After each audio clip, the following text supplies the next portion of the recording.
رب زدني علما.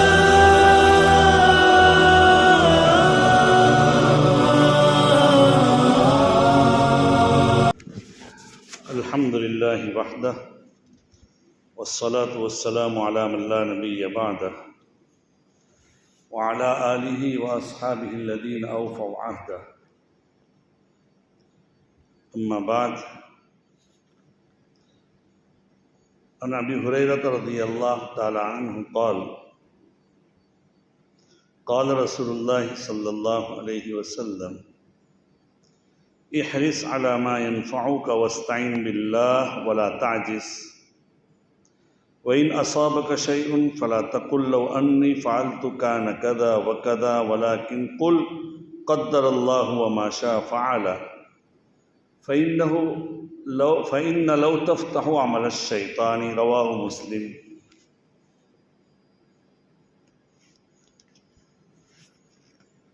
میں نے آپ کے سامنے عزیز و دوست و بزرگوں ایک حدیث پاک تلاوت فرمائی،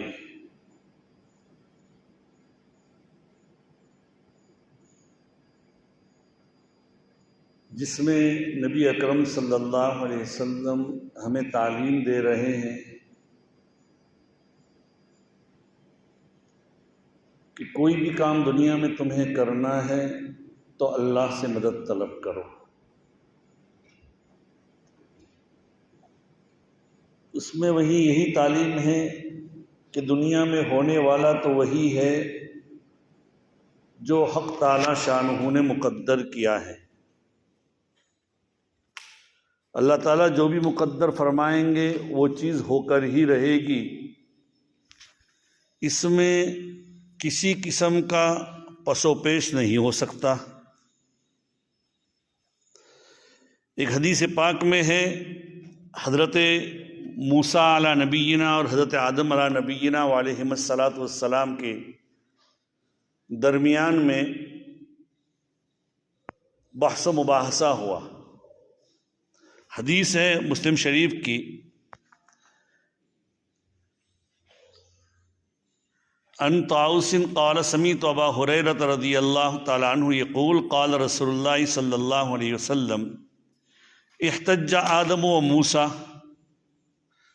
فقال موسیٰ یا آدم انت ابونا خیبتنا واخرجتنا من الجنہ. فقال له آدم انت موسیٰ اصطفاک اللہ بکلامہ وخط لک بیدہ، اتلومونی علی امر قدرہ اللہ علی قبل ان یخلقنی ب40 سنة. فقال النبی صلی اللہ علیہ وسلم: فحج آدم موسیٰ فحج آدم موسیٰ.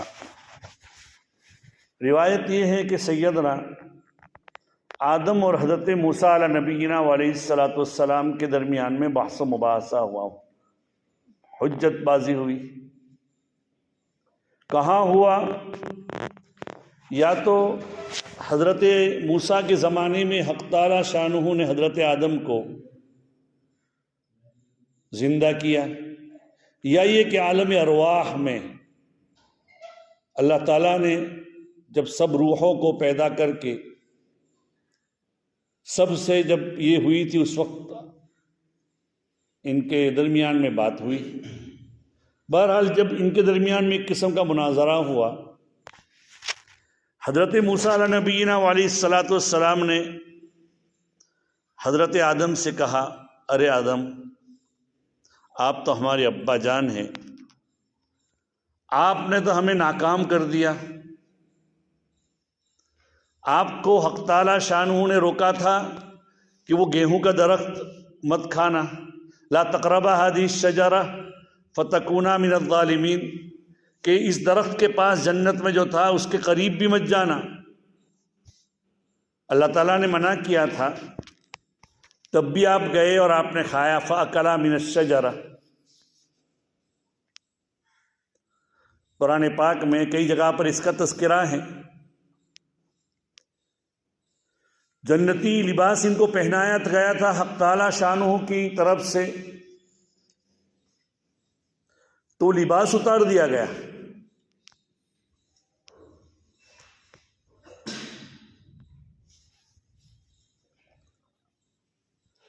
اور قرآن پاک میں آتا ہے کہ جنت کے پتوں کو حضرت آدم ڈھانپنے لگے، وَتَفِقَا يَخْصِفَانِ عَلَيْهِمَا مِن وَرَقِ الْجَنَّةِ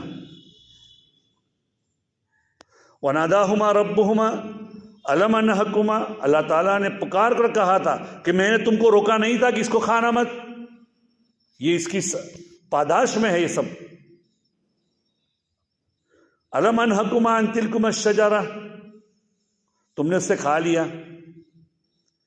چونکہ ایک نبی ہونے والے تھے، اللہ تعالیٰ نے ان کو فوراً ہی اللہ کی طرف رجوع نصیب فرمایا اور فوراً کہہ دیا ربنا ظلمنا انفسنا، اور اللہ تعالیٰ نے معاف کر دیا۔ لیکن اس کی وجہ سے ہوا، یہ مقدر تھا، اللہ تعالیٰ کی تقدیر میں لکھا ہوا تھا کہ کھائیں گے ہی۔ مقدر یہ ہوا کہ ان کو دنیا میں اتار دیا گیا۔ تو حضرت موسیٰ علیہ السلام نے فرمایا اچھا آپ تو وہی آدم ہیں جو ہمارے ابا کہ جنہوں نے ہمیں ناکام کر دیا اور جنت سے نکلوایا، اگر آپ نہ کھاتے ہم دنیا میں نہ آتے، جنت کی نعمتوں میں ہمیشہ ہمیش رکتے، یہ فرمایا۔ اب وہ بھی اب باپ تھے، بھائی باپ ہوتا ہے۔ حضرت موسیٰ علیہ نبینا علیہ السلام نے کہا اچھا آپ وہ موسیٰ ہے، چونکہ حضرت موسیٰ علیہ السلام کو کلیمت اللہ کہا جاتا ہے، کلیم اللہ کہا جاتا ہے، اللہ سے ان کو ہم کلامی نصیب ہوئی تھی کوہ طور پہاڑ پر۔ تو حضرت آدم علیہ نبینا علیہ السلام نے کہا اچھا آپ وہی موسیٰ ہیں جس موسیٰ کو اللہ نے اپنی ہم کلامی کا شرف نصیب فرمایا۔ اچھا، اور آگے کہتے ہیں وَخَطَّ لَكَ بِيَدِهِ، تمہیں اپنے دست اقدس سے اللہ تعالیٰ نے تورات لکھ کر دی، گویا کہ تورات دی تمہیں۔ أَفَتَلُومُونَنِي عَلَىٰ أَمْرٍ قدر اللہ قبل ان یخلقنی ب40 سنۃ، کیا تم مجھے ملامت کرتے ہو اس بات پر کہ جس چیز کو حق تعالی شانہ نے میری پیدائش سے 40 سال پہلے لکھ دیا تھا؟ حضرت آدم کو بھی پیدا نہیں کیا تھا، اس سے پہلے اللہ تعالیٰ نے لوح محفوظ میں اس کو لکھوا دیا، ورنہ اللہ کے یہاں مقدر تو ازل سے پہلے سے ہے، لیکن اللہ نے لکھوا دیا 40 سال پہلے۔ جو چیز اللہ نے 40 سال پہلے میری پیدائش سے لکھ دی تھی اس پر تم مجھے ملامت کرتے ہو کہ یہ چیز ہونے والی ہے۔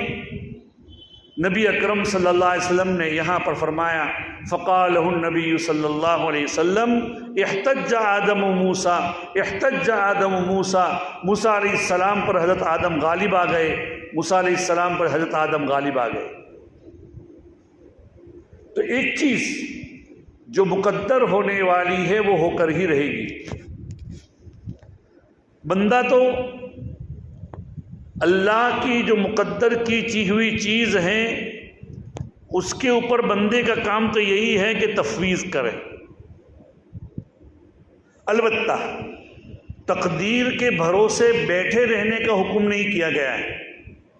انسان کو حق تعالی شانہ نے تقدیر مقدر تو لکھ دیا ہے جو چیز ہونے والی ہے، لیکن اللہ توفیق وہی دیتا ہے جو مقدر ہوتا ہے۔ اللہ قادر ہے ہر چیز کو بغیر اسباب کے تمہارے لیے مہیا کرے، لیکن عادت اللہ یہ رہی ہے کہ اللہ تعالیٰ کسی بھی چیز کو دنیا میں وجود میں جو لاتے ہیں اسباب کی ماتحت، ورنہ آپ کو معلوم ہے کہ پہلے انسان حضرت آدم کو مٹی سے اللہ نے پیدا کیا۔ دنیا میں دستور تو کیا ہے کہ جب لڑکا پیدا ہوتا ہے، لڑکی پیدا ہوتی ہے، تو میاں بیوی کے نکاح کے بعد پیدا ہوتے ہیں، وہ آپس کے ملاقات کے بعد۔ اللہ نے ایک مقدر کر رکھا ہے یہ، لیکن حضرت آدم کو اللہ نے بغیر ماں باپ کے پیدا کیا۔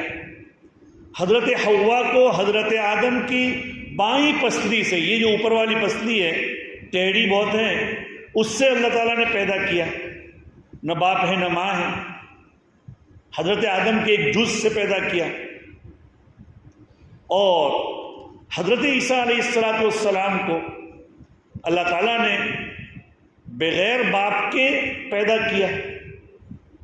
قرآن پاک میں سورہ مریم 16ویں پارے میں آپ پڑھتے ہیں، اس کے دوسرے پارے میں پورا کا پورا واقعہ لکھا ہے۔ قرآن پاک کہتا ہے فَأَرْسَلْنَا إِلَيْهَا رُوحَنَا فَتَمَثَّلَ لَهَا بَشَرًا سَوِيًّا۔ حضرت آدم ایک جگہ، حضرت مریم ایک جگہ تھی، ان کے سامنے انسانی شکل میں فرشتہ آیا، قالت انی اعوذ، بہت پاکیزہ عورت تھی، تو فوراً کہہ دیا کہ انی اعوذ بالرحمن۔ ایک دوشیزہ ہو، نوجوان لڑکی ہو، اور سامنے ایک آدمی کو دیکھے تو گھبرا جائے گی کہ نہیں؟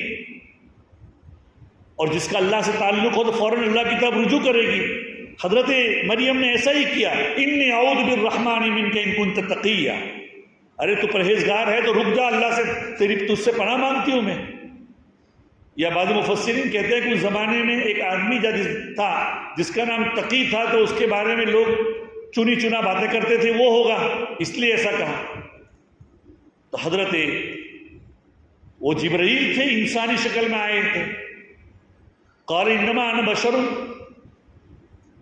میں تو اللہ کی طرف سے فرشتہ تھا، انما انا رسول ربک، میں تو تمہارے پاس اللہ کی جانب سے ایک فرشتہ بن کر اور قاصد بن کر آیا ہوں، لِأَهَبَ لَكِ غُلَامًا زَكِيًّا، کہ تجھے ایک پاکیزہ لڑکا دے دوں۔ تو حضرت مریم فوراً گھبرا اٹھی کہ لڑکا کیسے مجھے ہو سکتا ہے؟ دنیا کا دستور تو یہ ہے کہ لڑکا یا لڑکی پیدا ہونے کے لیے نکاح ہو اور میاں بیوی کا ملن ہو، اس سے پہلے تو نکاح ہو نہیں سکتا۔ اس لیے فوراً حضرت مریم نے کہا انا یکون لی غلام، ارے مجھے کیسے لڑکا ہو سکتا ہے؟ وَلَمْ يَمْسَسْنِي بَشَرٌ وَلَمْ أَكُ بَغِيًّا، نہ مجھے کسی انسان نے ہاتھ لگایا ہے اور میں کوئی بدکار عورت بھی نہیں ہوں۔ وہ پورا تذکرہ قرآن پاک میں اس کا ہے۔ تو حضرت عیسیٰ نبینا علیہ السلام کو حضرت جبرائیل نے فوراً مریم کو جواب دیا کذالک، ہوگا تو ایسا، اور پھر منہ کے واسطے سے پھونک ماری حضرت جبرائیل نے، تو وہ حدیث پاک سے معلوم ہوتا ہے اسی سے ان کو روح پھونک دی اور ان کو ایک بچہ پیدا ہوا بعد میں۔ پورا واقعہ قرآن پاک میں ہے وہ اس جگہ پر۔ تو میں یہ کہنا چاہتا ہوں تو اللہ قادر ہے بغیر اسباب کے پیدا کرنے پر، لیکن اللہ کی عادت ہے کہ اللہ تعالیٰ کسی کو بھی پیدا کرتے ہیں وہ اسباب کے ماتحت۔ تو انسان کو چاہیے کہ تقدیر پر راضی رہے۔ میرا آج کا جو مضمون ہے کہ آدمی اب اللہ کی دی ہوئی تقدیر ہر ایک کے لیے لکھا ہوا ہے، لیکن کیا لکھا ہوا ہے اللہ توفیق وہ دے گا جو تمہارے لیے لکھا ہوگا۔ اور اس کے بعد حدیث پاک میں یہی ہے استعین باللہ، اللہ سے مدد طلب کرو، کوئی بھی کام کرنا ہے اللہ سے مانگو۔ اس سے پہلے کا جو لفظ ہے احرص علی ما ينفعک، کہ ان چیزوں کی تو تمنا اور حرص کر جو تجھے آخرت میں کام کرنے لگے گی۔ دیکھو دنیا میں تو حرص پسند نہیں کی گئی ہے۔ انسان کو اللہ تعالیٰ نے اتنی اگر روزی دی ہے، اتنی ضروریات دی ہیں کہ جس سے اس کی زندگی گزر سکتی ہے تو اسی کے اوپر قناعت کرنا چاہیے، ورنہ ایک بادشاہ بھی ہوگا وقت کا تو اس کی ضروریات کبھی پوری ہونے والی نہیں۔ اگر وہ ایک ملک کا مالک ہے دوسرے ملک کو چاہے گا، لیکن دنیا میں کسی کی تمنا کبھی پوری ہوئی نہیں دنیا کے بارے میں۔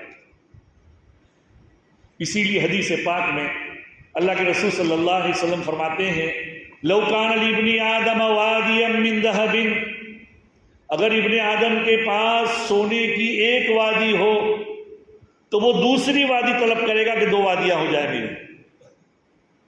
اب سونا تو معمولی آپ جانتے ہیں ہر زمانے میں قیمتی رہا ہے، آج صرف 10 گرام کی قیمت تقریباً لاکھ کے قریب ہے، 1 لاکھ روپے کی، تو وہ بہت قیمتی تھے. ایک وادی ہو تب بھی وہ دوسری وادی کا طالب ہوگا.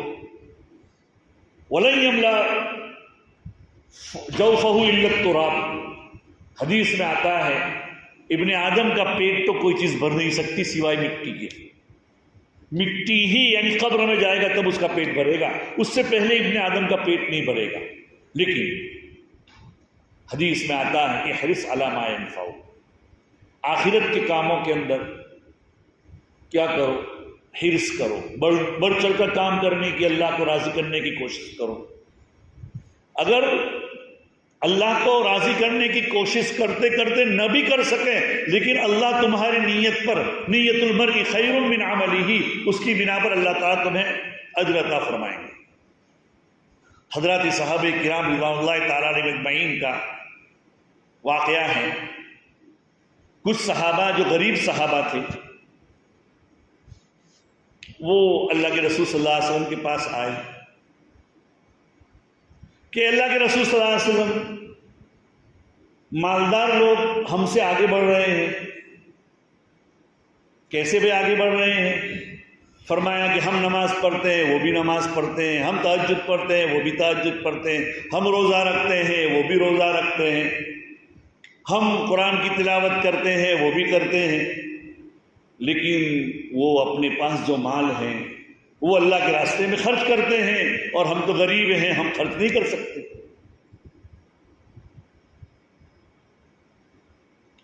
تو اللہ کے رسول صلی اللہ علیہ وسلم نے ان کو فرمایا کہ ایسا کرو، تم صبح و شام 33 مرتبہ تسبیح سبحان اللہ، 33 مرتبہ تحمید یعنی الحمدللہ، اور 34 مرتبہ اللہ اکبر پڑھو، تمہیں بھی وہ سب کچھ مل جائے گا. ہوا ایسا کہ ان لوگوں نے پڑھنا شروع کیا. مالداروں کو معلوم ہو گیا کہ یہ لوگ تو اس طرح تسبیح پڑھتے ہیں، انہوں نے بھی شروع کیا. نبی اکرم صلی اللہ علیہ وسلم کے پاس 2 بار آئے تو اللہ کے رسول صلی اللہ علیہ وسلم نے ان کو تسلی دی اور کہا کہ یہ تو اللہ کی طرف سے کسی کو فضیلت دی ہے، کوئی حرج نہیں ہے، اور ان کو تسلی دے کر روانہ کر دیا. اور آدمی کی اگر نیت ہو تو نیت کے مقابلے میں اللہ تعالیٰ اس کو اتنا بدلہ دے ہی دیتا ہے. حدیث پاک سے معلوم ہوتا ہے بنو اسرائیل کا ایک آدمی تھا، بنو اسرائیل میں ایک آدمی تھا، اس نے ایک صحرا یعنی رن پردیش سے اس کا گزر ہوا، بیابان جنگل سے جہاں ریتی ریت ہوتی ہے. اس کے دل میں یہ بات آئی کہ اگر میرے پاس اتنا مال ہوتا تو میں اللہ کے راستے میں خرچ کر دیتا.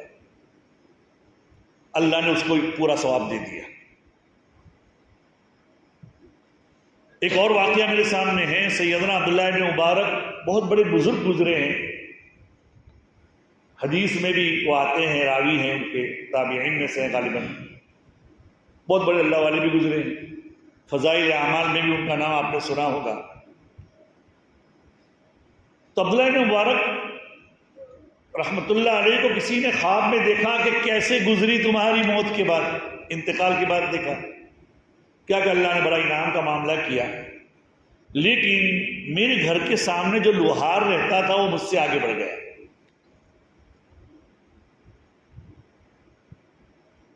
اس جیسے کیا بات ہے، وہ بیدار ہو گئے، ان کے گھر کے سامنے جو لوہار رہتے تھے اس کے پاس گئے، وہ آدمی جنہوں نے خواب دیکھا تھا. وہاں جانے کے بعد پوچھا کہ تمہارا شوہر کے کیا اعمال تھے؟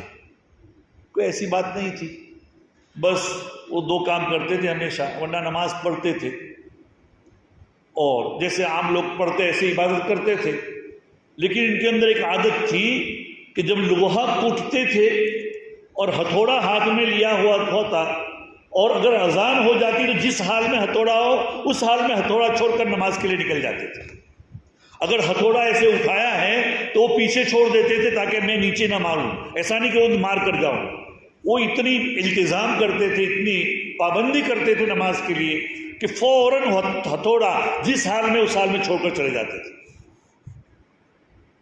ایسا ہوتا ہے بعض. ہمارے ایک استاد حضرت مولانا سید ابرار صاحب نور اللہ مرکزہ دلیوی،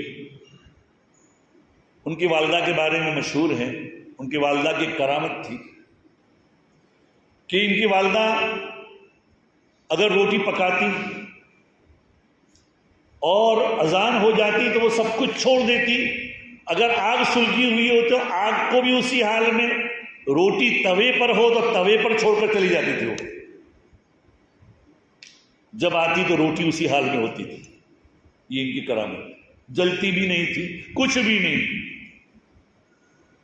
اللہ والے اس زمانے میں بھی ایسے پائے جاتے ہیں۔ اب یہ میں ہمارے استاذ کا جو واقعہ کرتا ہوں، آج سے 30-35 سال پہلے وہ تھے، ان سے پہلے ان کی والدہ ہوگی۔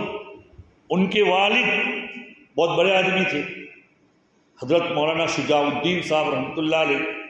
جب 1965 میں گجرات میں کھیڑا ضلع کے اندر شدھیکرن چلا تھا، گھر واپسی چل رہی ہے، ایسا مسلمانوں کو دین سے پھیرنے کی ایک تحریک چلی تھی، تو اس زمانے میں یہاں جمعیت علماء کی طرف سے یہاں 1965 میں کھیڑا ضلع میں انہوں نے کئی دنوں تک، بلکہ 2-3 مہینے تک یہاں پڑے رہے اور ادھر سے ادھر اللہ کے دین کو پھیلاتے رہے اور ان کو دین کے پر لائے۔